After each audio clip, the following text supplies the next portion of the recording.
Welcome to As I Live and Grieve, a podcast that tells the truth about how hard this is. We're glad you joined us today. We know how hard it is to lose someone you love and how well-intentioned friends and family try so hard to comfort us. We created this podcast to provide you with comfort, knowledge, and support. We are grief advocates, not professionals, not licensed therapists. We are you. Today we are speaking with Michele Allman, who is a licensed master social worker and is the bereavement coordinator for the University of Rochester Medicine Home Care and Hospice. She has worked in hospice for the past 14 years, 12 of them as the bereavement coordinator. She facilitates grief support groups and meets with families and individuals on a one-to-one basis to offer support and guidance through the grieving process. In addition, she is the co-founder and director of an annual 3-day children's summer bereavement camp called Camp Heartstrings, Camp Dreams. Michele is a master-level social worker and completed her degree at Syracuse University.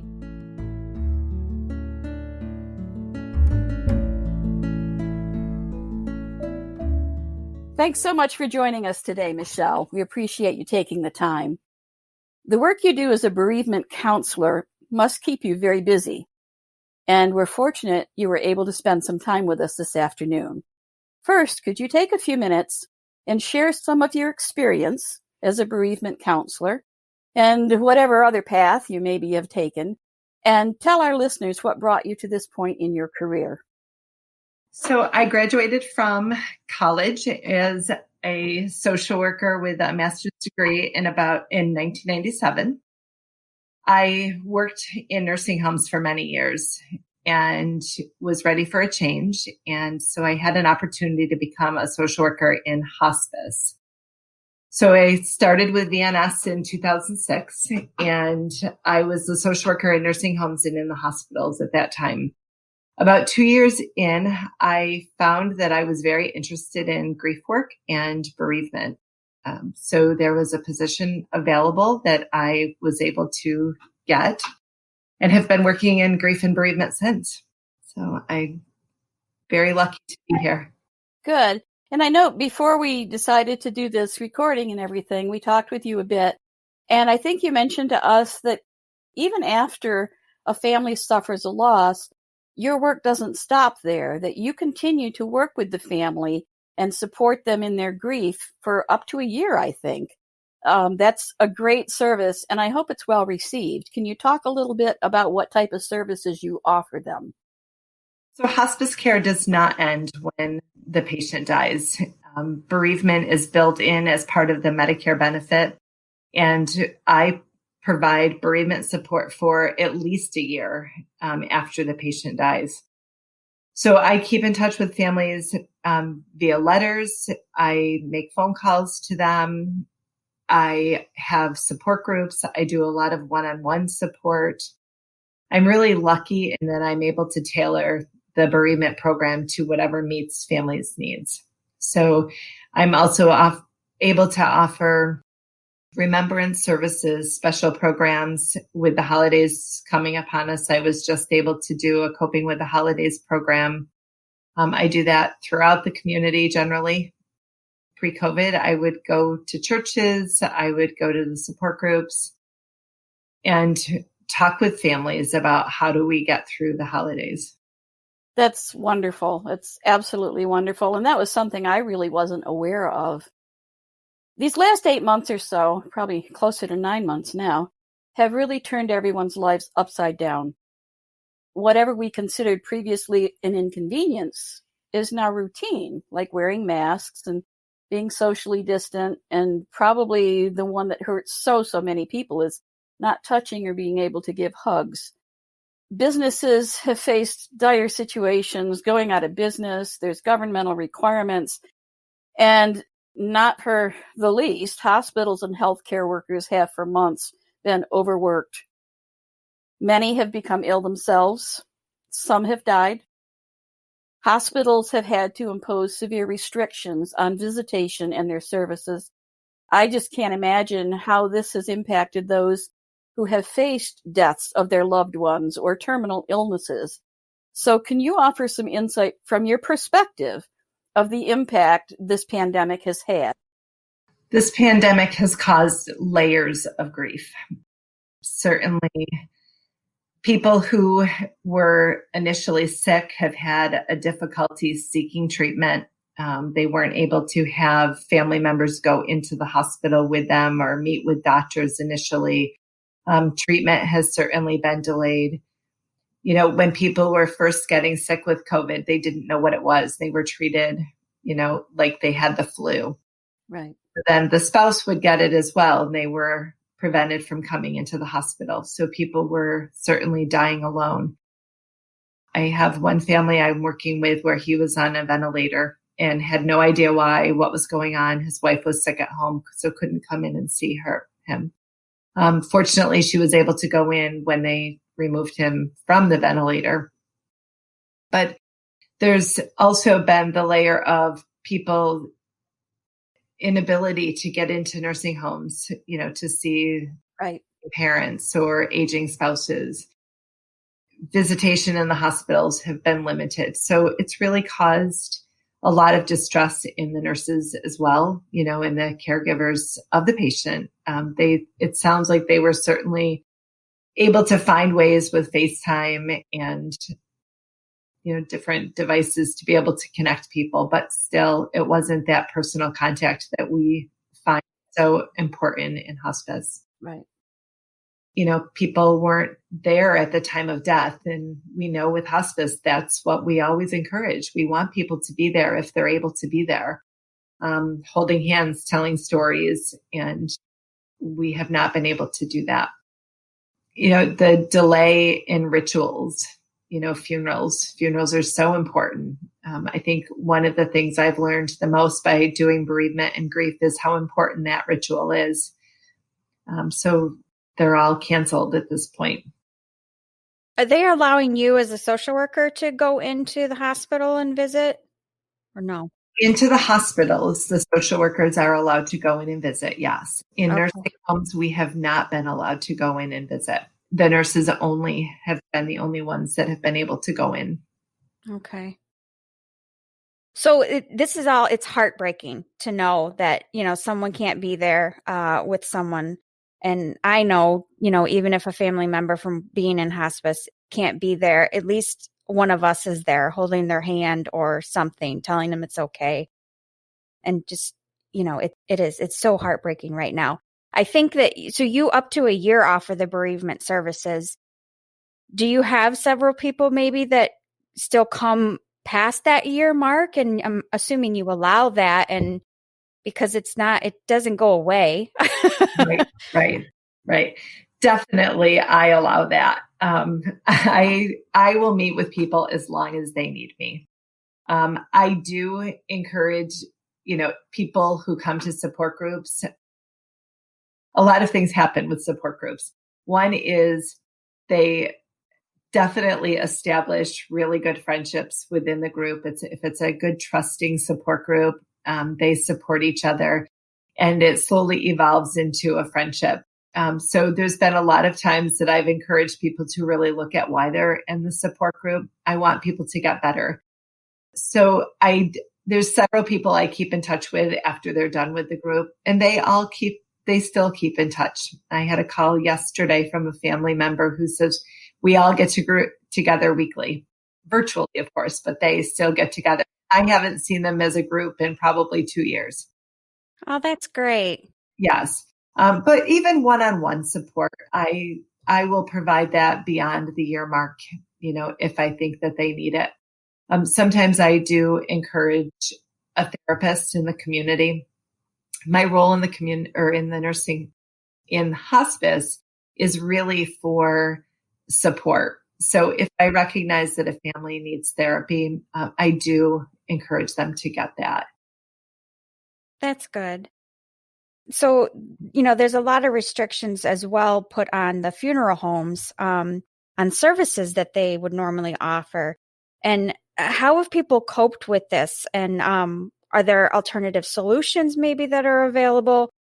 I don't even know what the status is as of right now. I don't know how many people we can have in a group, and I don't think it should be a lot of people, but how, people are going to they don't have that kind of closure.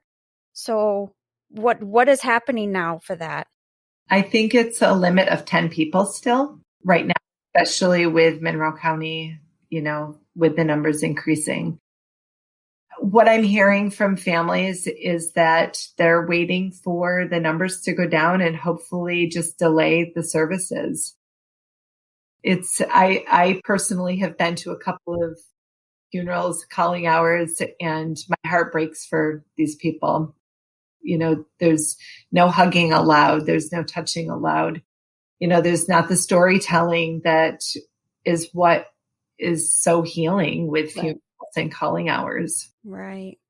There's the barrier of the mask. You can't read somebody's facial expressions sometimes. I was at a funeral a couple of weeks ago, and they physically put ropes up in between the people going into the funeral home and the family, receiving the support.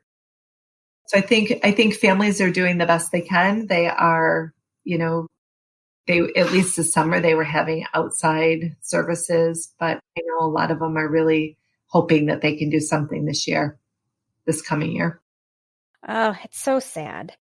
So the holidays are going to be here and gone so quick because that's how our time always goes.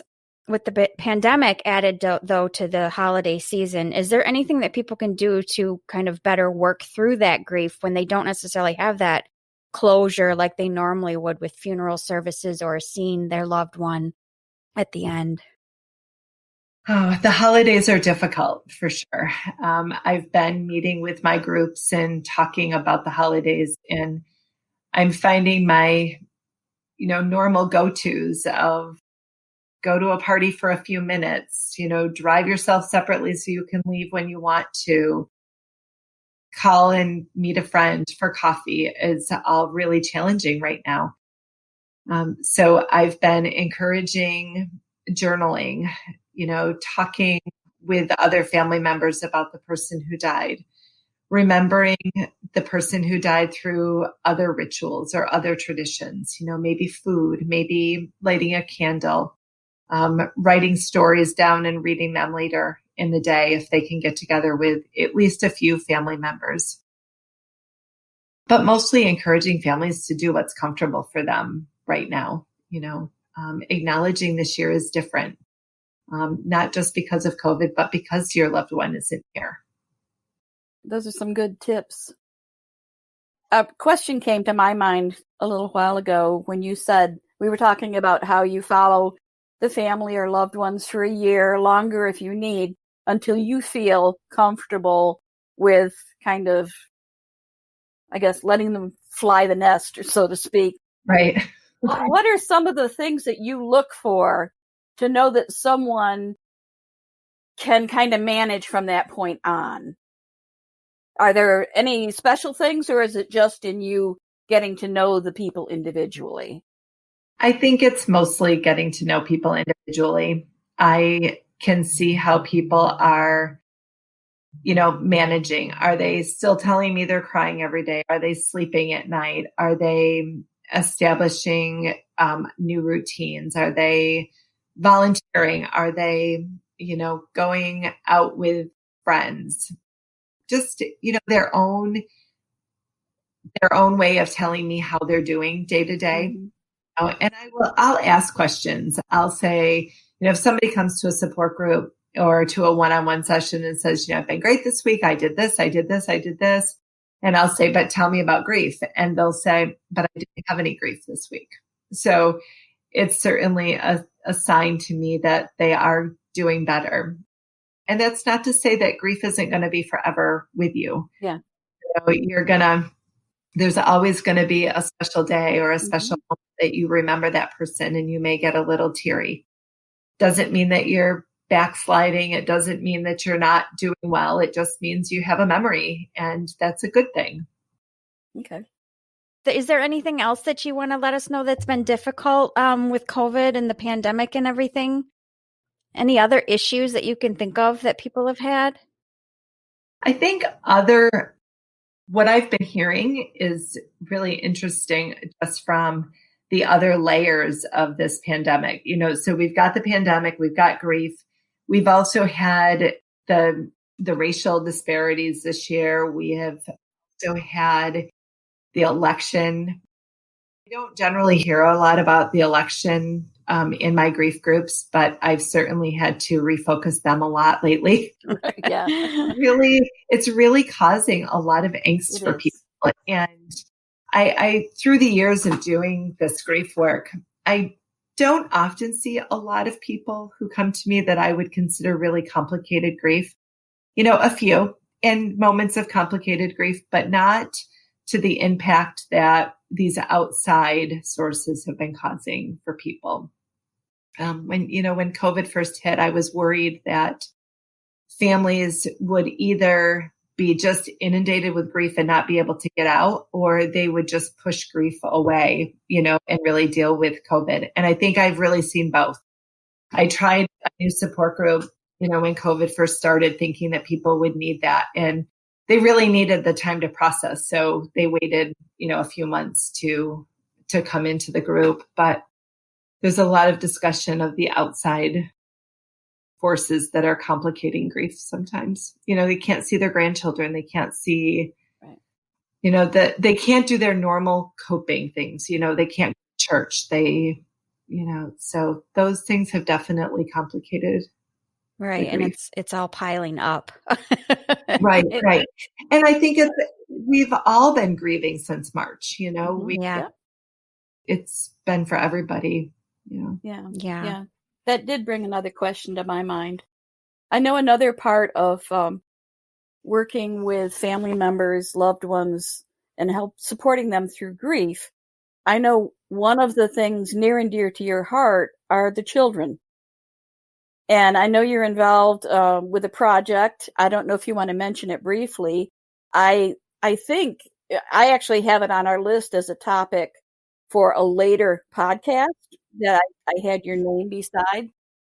But I wondered if, in relation to COVID and all of the other things creating all this tension and anxiety and angst, if you might just for a little bit speak about the kids, the grandchildren, the children maybe that have lost family members, and how are they coping? I think children are starving for the socialization as well.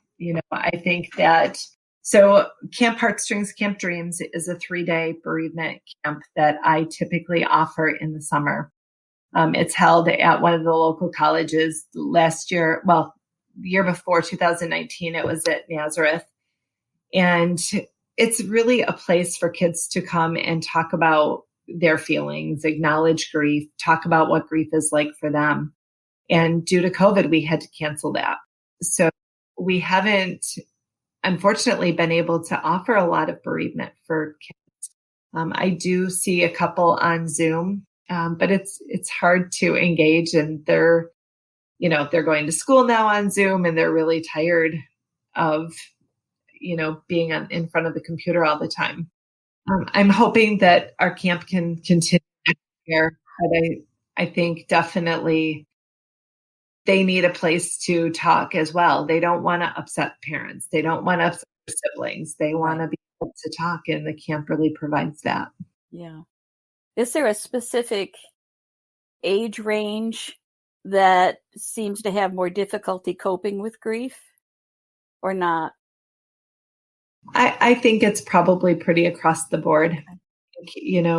Grief with kids, we have found it changes developmentally, so if children are small, when a parent or a sibling dies, as they grow and they need different things from especially a parent, that grief changes. Okay. So, teenagers, we do different programming for teenagers than we might do for younger kids. The younger kids might want to draw or, paint, use art therapy, pet therapy, that kind of thing, where the older teens are able to talk it through. They may use music to cope, different coping skills. They can find friends and talk to friends, where younger kids, might not have that ability. Right. Michele, I wanted to know that since all of your bereavement groups and things like that are through like Zoom, are people doing okay with that? Aside from that, the hugs or the contact that they're not getting, Are they doing okay with the virtual group meetings like that? They really are. It's been amazing. I have been able to start new groups, and people are very willing. They're really, really making the best of it. I think they're appreciating some contact, even if it is virtual at this point. One-on-one has been great. I'm busier now than I was when I was traveling. I'm seeing probably more people virtually. So I think they are definitely adjusting.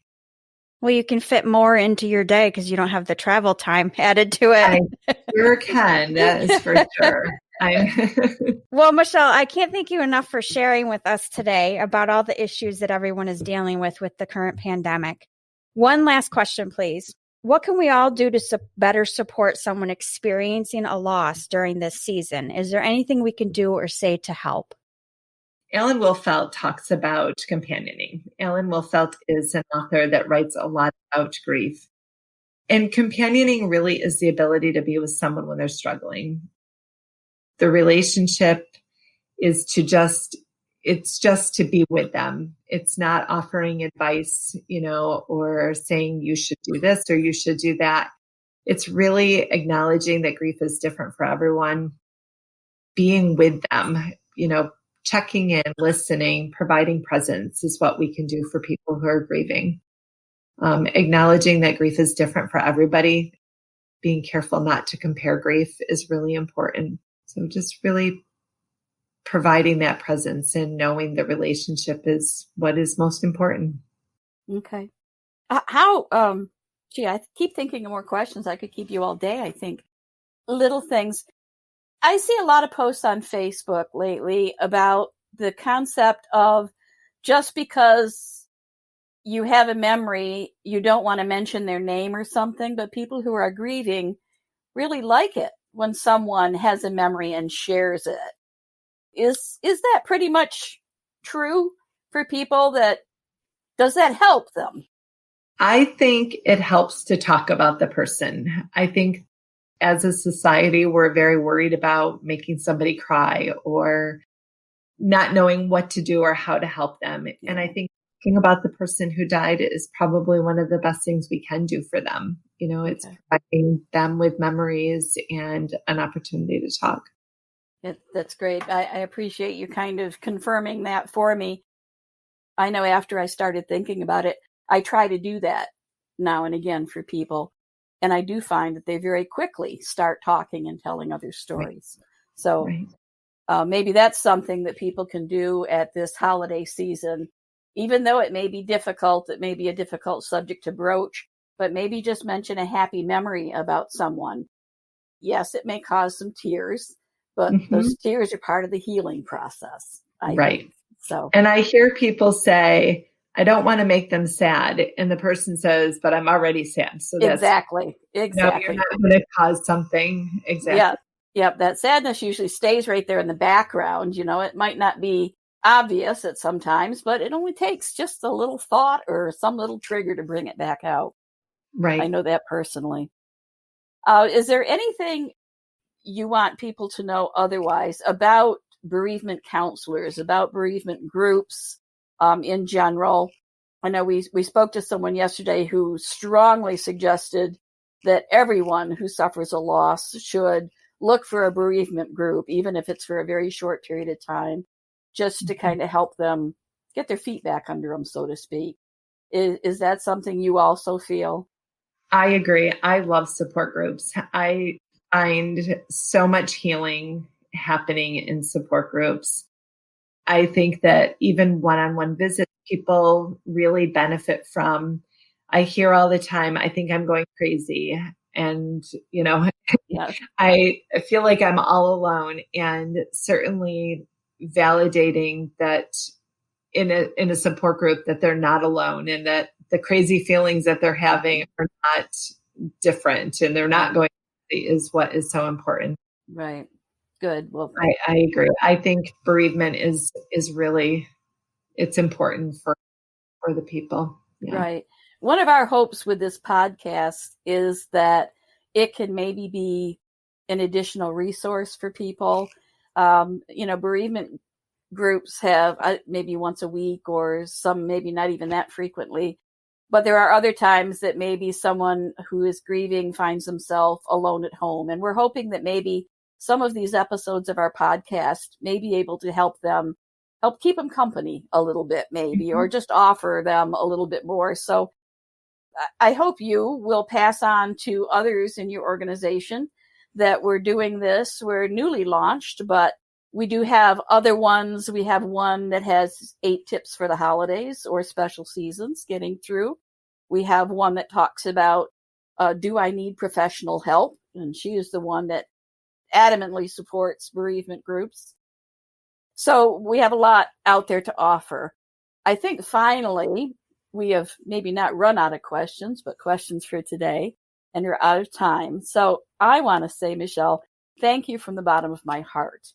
The work you do is so difficult for a lot of people to comprehend, but it's so valuable. And I know for you personally, it's probably very rewarding because you know that these people need some help. Mm-hmm. The title of our podcast, As I Live and Grieve, came from the fact, a little play on the word as I live and breathe, because I personally feel that I will grieve for the rest of my life.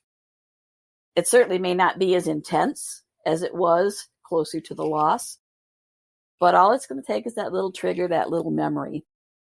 I do hope that the pandemic days are winding down with the upcoming vaccines and everything. I hope that that will at least bring us into the tunnel where there may be a light at the end of, and that soon, or even after a few months, we'll be able to get back to what we can accept as a more normal life. So again, to you, I say thank you so much for coming today, for the work you do. And for our listeners, thanks for listening today. Thanks for tuning in. I hope each of you heard something in this episode that will bring you back in another week for our next episode. Thanks. Have a good day. Thank you.